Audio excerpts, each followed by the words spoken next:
ఈరోజు ప్రపంచంలోనే మన హైదరాబాద్ వినాయకుడు ప్రపంచంలోనే ఫేమస్.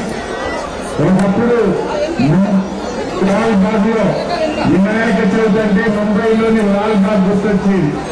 కానీ దేశమంతా అంటున్నది ఒకటే మాట, అని హైదరాబాద్ గణేష్ కు జై బోలో, గణేష్ మహారాజ్ కి జై అవుతుంది. దేశంలోనే కాదు ప్రపంచంలో అతిపెద్ద గణేష్ విగ్రహాన్ని స్థాపించిన ఘనత మా ఖైరతాబాద్ నిర్వాహకులకే దక్కింది. వారందరికీ మనస్ఫూర్తిగా అభినందనలు, శుభాకాంక్షలు తెలియజేస్తా ఉన్నారు. ఇంట్లో ఒక చిన్న శుభకార్యం చేయాలంటేనే చాలా కష్టం ఉంటుంది. 70 ఏళ్లకేమి 70 అడుగుల మీ యొక్క విగ్రహాన్ని పెట్టిందంటే నిజంగా మా నిర్వాహకుల కృషి ఎంతో గొప్పని వారిని నేను మనస్ఫూర్తిగా అభినందిస్తా ఉన్నా. ఈరోజు భారతదేశంలో మనది భారతీయ సంస్కృతి చాలా గొప్పది. భిన్నత్వంలో ఏకత్వం, ఏకత్వంలో భిన్నత్వం. అంటే మనం అందరం వేరువేరుగా జీవిస్తాం, కానీ ఏదైనా సందర్భం వస్తే అందరూ ఒక్కటే ఒక్క గొంతుపై కదులుతాం. అదే భారతీయ సంస్కృతి. అది దసరా పండుగ అయినా, దీపావళి పండుగ అయినా, బతుకమ్మైనా, బోనాలైనా, శ్రీరామనవమైనా, వినాయక చవితి అయినా, హోలీ అయినా, రంగోలీ అయినా అందరూ కలిసి సామూహికంగా నిర్వహించుకునే గొప్ప సంస్కృతి మన భారతీయ సంస్కృతి అని చెప్పి గుర్తు చేస్తా ఉన్నా.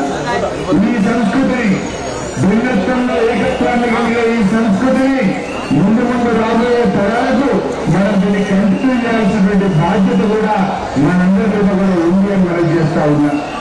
మేమందరం వినాయక చవితిగానే ఒక డివోషనల్ ప్రోగ్రామ్ అనుకుంటాం, కానీ ఇక్కడ ఒక డివోషనే కాదు, ఎమోషన్ కూడా ఉంది. మీకు గుర్తు చేస్తా ఉన్నా, వినాయక చవితి డివోషనల్ తో పాటు ఎమోషనాలిటీ కూడా కలిగి ఉన్నది. ఆనాడు స్వాతంత్రోద్యమంలో బాల గంగాధర్ తిలక్ గారు భారతీయులందరినీ ఒక్క తాటి మీదకి వెళ్ళడానికి స్వాతంత్రోద్యమంలో వినాయక ఉత్సవాలను అమూల్యంగా జరిపి భారత ప్రజలను ఒక్క తాటి మీదకి వచ్చిన గొప్ప నాయకుడు బాల గంగాధర్ తిలక్. అంటే స్వాతంత్రోద్యమంలో వినాయక చవితి ఉత్సవాలు భారత ప్రజలను ఒక్క తాటి మీదకి తెచ్చి స్వాతంత్ర పోరాటంలో ముందుకు నడిపిన చరిత్ర కూడా ఈ వినాయక చవితికి ఇచ్చినది. ఆ సంప్రదాయాన్ని మనం ఇంకా కూడా కొనసాగిస్తున్నాం, తప్పకుండా రాబోయే రోజుల్లో కూడా కొనసాగిస్తున్నాం. ఇవాళ రాష్ట్రంలో కొన్ని జిల్లాల్లో అకాల వర్షాలు తుఫాన్లు వచ్చి ప్రజలు బాధపడతా ఉన్నారు. ఆ విఘ్నేశ్వర దయతో ఆ తుఫాన్లో ఇబ్బంది పడ్డ ఆ ప్రజలకు, ఈ రాష్ట్ర ప్రజలకు అందరికీ విఘ్నాలు తొలగి అందరూ సుఖ సంతోషాలతో, ఆరోగ్యాలతో ఈ రాష్ట్ర ప్రజలు చల్లగా ఉండాలని ఆ విఘ్నేశ్వరుణ్ణి 2 చేతులు ఉపయోగించి ప్రార్థిస్తా ఉన్నాను. అదేవిధంగా రాష్ట్ర ప్రభుత్వానికి విజ్ఞప్తి, ఇప్పుడే మిత్రులు చెప్పినట్టు ప్రతి సంవత్సరం గణేష్ నిమజ్జన కార్యక్రమాన్ని 9 ఏళ్లు మన నాయకుడు కేసీఆర్ నాయకత్వంలో అద్భుతంగా జరుపుకున్నాం. ఇప్పుడు కూడా అదే పద్ధతిలో నిమజ్జన కార్యక్రమాన్ని గొప్పగా జరపాలని రాష్ట్ర ప్రభుత్వాన్ని కూడా నేను కోరుతా ఉన్నా.